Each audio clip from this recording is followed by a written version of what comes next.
नमस्कार बच्चों, कैसे हैं आप सब। आशा करती हूँ आप सभी अच्छे होंगे, स्वस्थ होंगे, खुश होंगे और अपनी पढ़ाई भी अच्छे से कर रहे होंगे। तो जैसा कि आप सभी जानते हैं, मैं हूँ आपकी हिंदी की अध्यापिका और मैं स्वागत करती हूँ आप सभी का आईसीटी वर्चुअल क्लासरूम में। और आज हम यहाँ पर एकत्रित हुए हैं पढ़ने के लिए क्लास 8 की हिंदी। क्लास 8 की हिंदी में जैसे कि आप सभी को पता है, हम पढ़ रहे हैं शब्द विचार।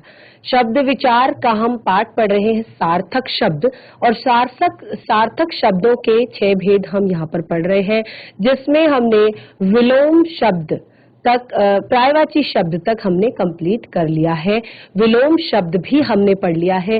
नेक्स्ट हमारा जो आता है श्रुति सम भिन्नार्थक शब्द। तो आज हम पढ़ने वाले हैं अपना ये नया टॉपिक श्रुति सम भिन्नार्थक शब्द। थोड़ा सा कठिन है आपको सुनने में, लेकिन जब आप समझेंगे, जब आप कॉपी में लिखेंगे तो बहुत ही ज्यादा इजी, बहुत ही ज्यादा सरल आपको ये लगने वाला है और बहुत ही ज्यादा इंटरेस्टिंग है। और जैसे कि आपने देखा, जितने भी अभी तक हमने टॉपिक पढ़े हैं शब्द विचार, कुछ भी ऐसा नहीं है कि हमने पहले नहीं पढ़ा है, क्योंकि जब हम छोटे होते हैं तब से ही हमें पर्यायवाची शब्द, विलोम शब्द, इस तरह के शब्द पढ़ने को मिल जाते हैं। आगे भी आप देखेंगे अनेक शब्दों के लिए एक शब्द, उसको भी आपने बचपन में पढ़ा हुआ है, आप पहले पढ़ चुके हैं, लेकिन आप शब्द विचार पढ़ रहे हैं तो ये सारी चीजें पढ़ना बहुत ज्यादा जरूरी है। तो चलते हैं स्मार्ट बोर्ड की तरफ, कंटिन्यू करते हैं हम अपने आज के सेशन को। बिल्कुल रेडी हो जाइए कॉपी पेन पेंसिल लेकर। सभी बच्चे ध्यान पूर्वक पढ़ेंगे और समझने का प्रयास करेंगे। तो हमारा जो लास्ट सेशन था उसमें हमने यहाँ पर अर्थ के आधार पर शब्दों के भेद हम पढ़ रहे थे, और लास्ट हमने पढ़ा था विलोम शब्द। तो विलोम शब्द सभी को पता है, और देखिए मैंने सब में आपको होमवर्क भी दिया था ताकि आप अपने मन से भी करें, कुछ अपने मन से भी आप करें, कुछ चीजें याद करें, कुछ चीजें लिखें। तो यहाँ पर कुछ शब्द मैंने आपको दिए थे और आपने लिखे होंगे उनके विलोम शब्द। कुछ शब्द दिए थे जिनके पर्यायवाची लिखने थे, तो आपने लिखे होंगे उनके और भी पर्यायवाची। इस तरह से हम आज पढ़ने वाले हैं श्रुति सम भिन्नार्थक शब्द। श्रुति सम भिन्नार्थक शब्द जो आपके होते हैं, ये आपको थोड़ा सा, तो कुछ शब्द देखिए, कुछ शब्द ऐसे होते हैं कि जिनकी वर्तनी में भिन्नता होते हुए भी, यानी कि वर्तनी उनकी भिन्न है, लेकिन उच्चारण में इतना कम अंतर होता है कि वो एक समान सुनाई देते हैं। वर्तनी में तो अंतर होता है, लेकिन उच्चारण करते वक्त इंग्लिश में आपने राइमिंग वर्ड्स सुने होंगे, है ना। तो आपको क्या होता है कि वो वर्ड बिल्कुल अलग होता है, लेकिन उसका जो उच्चारण होता है वो सेम होता है। तो इसी तरह से श्रुति सम भिन्नार्थक शब्द जो सुनने में समान लगते हो लेकिन भिन्न होते हो, नाम से ही क्लियर हो रहा है। देखिए, जैसे मैं बार बार कहती हूँ कि आपको रटना नहीं है, आपको चीजों को रटना नहीं है, आपको चीजों को समझना है। तो श्रुति सम भिन्नार्थक शब्द, श्रुति यानी कि सुनने में, सम यानी कि समान, भिन्नार्थक यानी कि भिन्न अर्थ वाले। ठीक है, तो जो सुनने में समान हो लेकिन अर्थ में भिन्न हो, उन शब्दों को श्रुति सम भिन्नार्थक कहते हैं। ठीक है, तो ऐसे कुछ शब्द हैं जिनको हम समझेंगे। पहले इसकी परिभाषा यहाँ पर लिख लेते हैं, बिल्कुल आप भी इसको नोट डाउन करेंगे, जैसे कि बार बार कहती हूँ कि साथ के साथ नोट डाउन करना है। ठीक है, साथ के साथ नोट डाउन करना है और साथ के साथ समझना भी है। चलिए शुरू करते हैं। कुछ शब्द ऐसे होते हैं, हम बिल्कुल डिटेल में लिखेंगे ताकि आपको थोड़ा सा भी कंफ्यूजन ना हो। कुछ शब्द ऐसे होते हैं जिनकी वर्तनी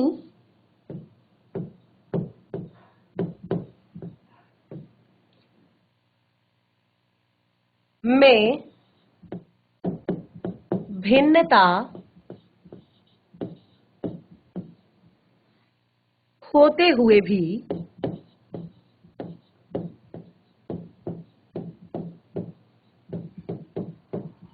वर्तनी में भिन्नता होते हुए भी उच्चारण में इतना कम अंतर, उच्चारण में इतना कम अंतर होता है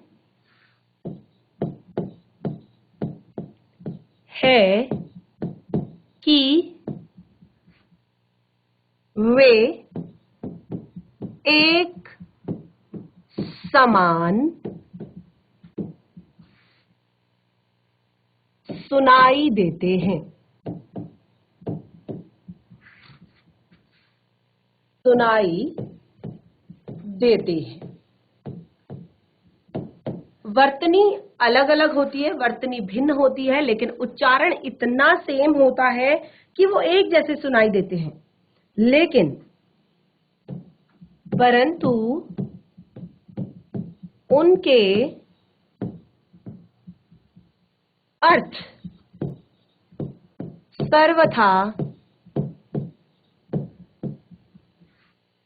सर्वथा भिन्न होते हैं। परंतु उनके जो अर्थ हैं वो सर्वथा भिन्न होते हैं। ऐसे शब्द नोट डाउन करिएगा साथ साथ, ऐसे शब्द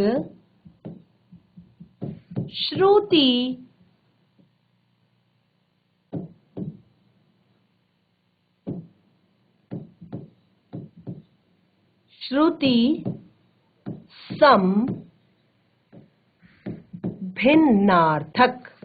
बिल्कुल नाम से ही क्लियर हो रहा है हमें कि हम क्या पढ़ रहे हैं।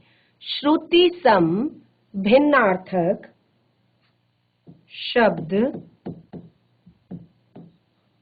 कहते हैं। श्रुति सम भिन्नार्थक शब्द कहते हैं। ठीक है, तो ये है श्रुति सम भिन्नार्थक शब्दों की परिभाषा। नोट डाउन कर ली होगी सबने, फटाफट नोट डाउन करिए। चलिए एग्जाम्पल लिखते हैं इनके। एग्जाम्पल नोट डाउन कर लिया सबने? जैसे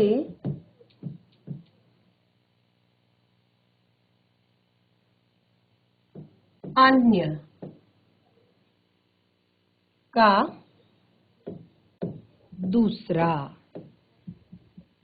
ठीक है, और तरफ, नीर जल, जरा, थोड़ा,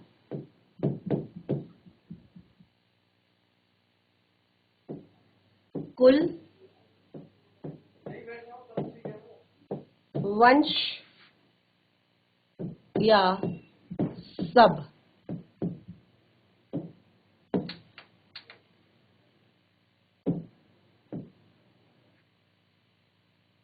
और तथा,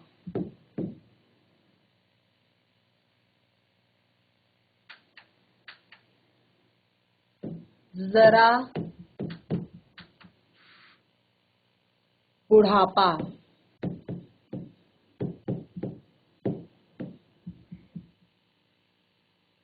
श्याम, सांवला,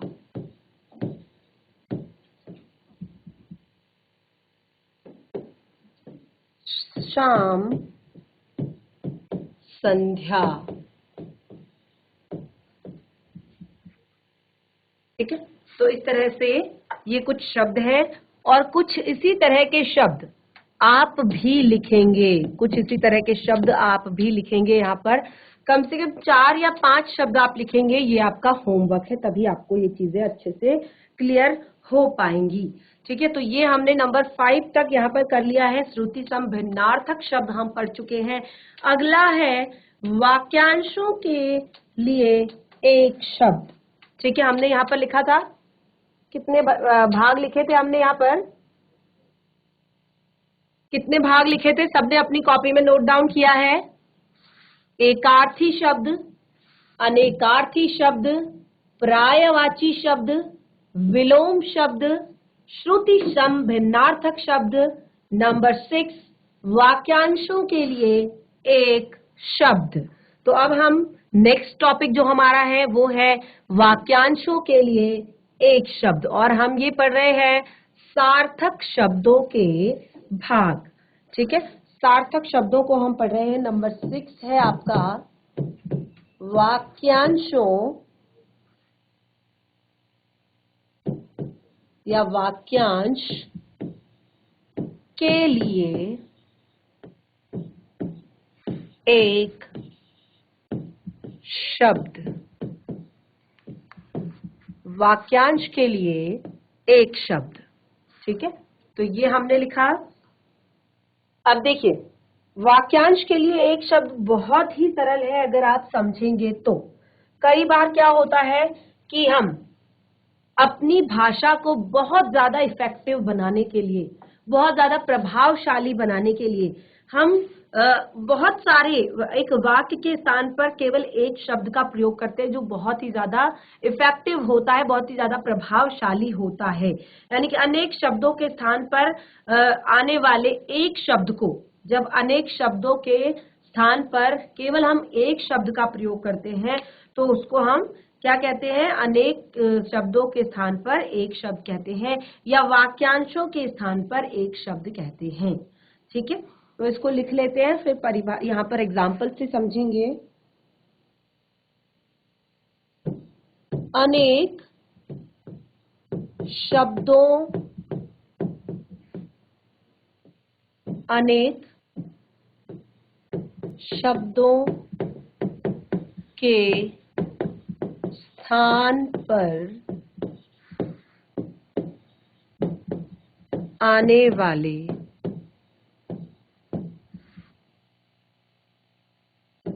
एक शब्द को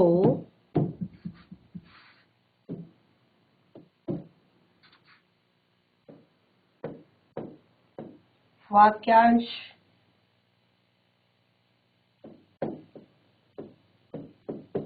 के लिए एक शब्द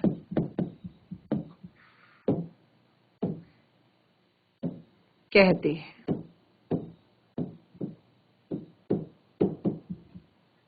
ठीक है, तो एग्जाम्पल से इसको समझते हैं। जैसे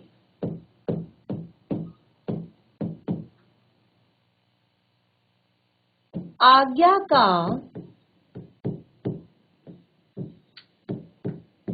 पालन करने वाला। क्या कहते हैं एक शब्द में आज्ञा का पालन करने वाले को? उपकार को मानने वाला। फटाफट हैंड रेज करेंगे कोई और स्कूल। जो सरलता से प्राप्त हो। चलिए फटाफट, कोई और स्कूल, कोई और बच्चा हैंड रेज कर सकते हैं।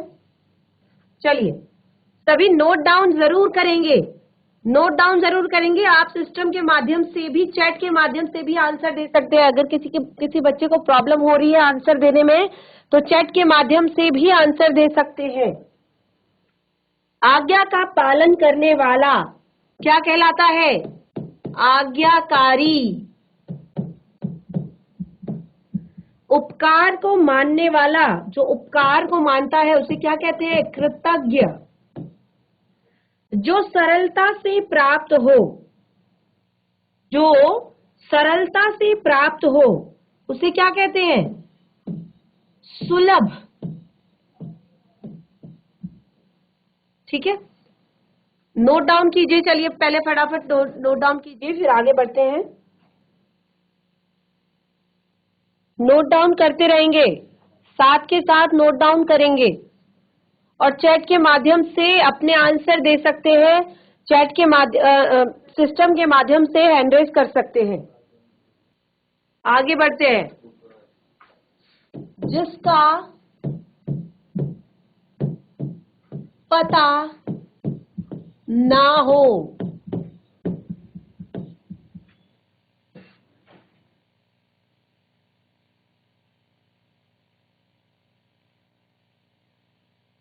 सबसे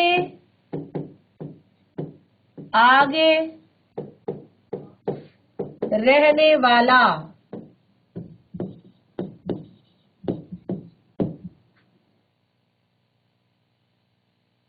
जो पहले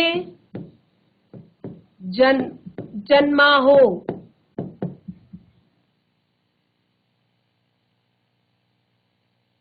चलिए फटाफट कोशिश करेंगे पहले खुद से लिखने की। जिसका पता ना हो, अज्ञात। सबसे आगे रहने वाला, अग्रणी। जो पहले जन्मा हो, अग्रज। इसी तरह से जो बाद में जन्मा हो, अनुज। फटाफट हैंड रेज कीजिए, फटाफट नोट डाउन कीजिए साथ के साथ। जिसको भेदा ना जा सके, जिसकी तुलना ना की जा सके।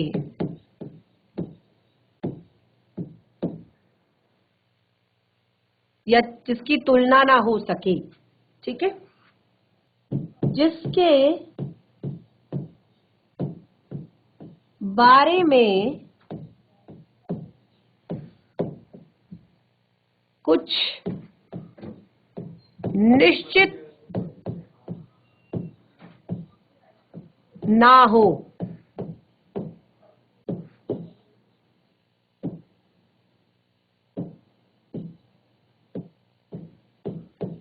जिसके बारे में कुछ निश्चित ना हो। चलिए इनको कीजिए फटाफट। जिसको भेदा ना जा सके, जिसकी तुलना न की जा सके, जिसके बारे में कुछ निश्चित ना हो। फटाफट नोट डाउन कीजिए, फिर आगे बढ़ेंगे। बहुत सारे ऐसे अनेक शब्दों के लिए एक शब्द है।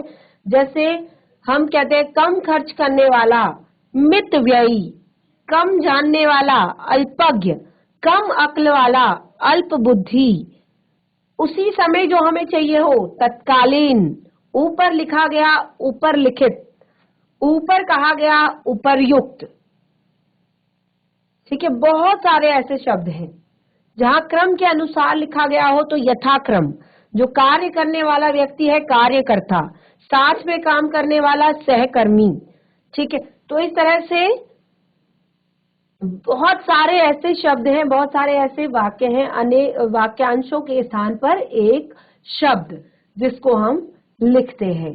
तो ये तो हमने यहाँ पर हमें क्लियर हो गया, बहुत अच्छे से हमने पढ़ लिया कि श्रुति समभिन्नार्थक और वाक्यांशों के लिए एक शब्द क्या होते हैं। सभी को क्लियर हो गया? तो ये हमारा कंप्लीट हो गया है। नोट डाउन आप सभी ने अपनी कॉपी में कर लिया होगा। ये सारी चीजें आपने नोट डाउन कर ली होंगी। ये पार्ट हमारा कंप्लीट हो गया है। सार्थक जो अर्थ के आधार पर जो हमने यहाँ पर सार्थक शब्द किए थे और सार्थक शब्द हमने यहाँ पर लिखे थे। तो सार्थक शब्दों में हमने यहाँ पर कहा कि जो ऐसे शब्द जिनका कोई ना कोई अर्थ होता है वो सार्थक शब्द कहलाते हैं। और एक हमने कहा निरर्थक शब्द। बहुत ही इजी है, बहुत ही सरल है। इसको हम फटाफट से एक बार देखते हैं और उसके बाद आप इसको समझ जाएंगे। नेक्स्ट जो हमारा सेशन होगा उसमें हम आगे का फोर्थ जो हमारा पार्ट है प्रयोग के आधार पर उसको पढ़ेंगे। तो निरर्थक शब्द, इसको हम एक बार पढ़ लेते हैं। निरर्थक शब्द, निरर्थक शब्द ऐसे देखिए ऐसे वर्णों का मेल जो अर्थ विहीन हो, यानी कि जहां जिसका कोई अर्थ ना हो। ठीक है, अब देखिए भाषा में प्रवाह लाने के लिए, यानी कि कभी कभी आप भाषा को लगा, ऐसा ना हो कि आप किसी से बात कर रहे हैं और आपकी बात बीच में टूटे, बीच में रुके, तो एक भाषा में फ्लो लाने के लिए, भाषा में प्रवाह लाने के लिए कई बार क्या होता है कि निरर्थक शब्दों का भी प्रयोग किया जाता है जिनका कोई भी अर्थ नहीं होता। ठीक है, पानी वानी पी लिया आपने, पानी वानी, तो पानी का अर्थ आप सभी को पता है, लेकिन वाणी ये शब्द भी हम प्रयोग करते हैं जिसका कोई भी अर्थ नहीं होता। ठीक है, पढ़ना वढ़ना हो गया, पढ़ना वढ़ना, पढ़ने का अर्थ है लेकिन वढ़ने का कोई अर्थ नहीं है। ठीक है, इस तरह से लिखना विखना कंप्लीट हो गया, लिखना तक ठीक है लेकिन विखना का कोई अर्थ नहीं है। तो वही है कि भाषा को फ्लो देने के लिए, भाषा को प्रवाह देने के लिए कई बार हम बिना यहाँ पर बिना किसी मतलब जहाँ पे हमें लगता है कि हमें भाषा को प्रवाह देना है, वहां पर हम निरर्थक शब्दों का भी प्रयोग करते हैं। और इस तरह से कई ऐसे शब्द हैं जो हम प्रयोग करते हैं लेकिन वो बिल्कुल ही निरर्थक होते हैं। ठीक है, तो इसको आप एक बार लिख कर लाएंगे सभी, ये आपके लिए होमवर्क है। ठीक है, नोट डाउन कीजिए निरर्थक शब्द, और जो हमारा नेक्स्ट सेशन होगा, जो भी बच्चा लिख के लेकर आया है वो क्लास में पढ़ के सुनाएगा एक बार, और सभी बच्चे अपनी कॉपी में नोट डाउन करेंगे। तो बच्चों आज के सेशन में हमने यहाँ पर श्रुति सम भिन्नार्थक और साथ ही वाक्यांशों के लिए एक शब्द पढ़ा जो कि बहुत ही ज्यादा इंटरेस्टिंग था और बहुत ही ज्यादा आसान था। तो आप सभी ने अपनी कॉपी में नोट डाउन किया होगा, जो भी आपको होमवर्क दिया है उसको भी आप जरूर अपनी कॉपी में करें। नेक्स्ट जो हमारा सेशन होगा उसमें हम पहले डिस्कस करेंगे इस होमवर्क पर, फिर आगे हम कंटिन्यू करेंगे अपने टॉपिक को। आज का सेशन हमारा यहीं पे समाप्त होता है, तब तक के लिए धन्यवाद। आपका दिन शुभ हो।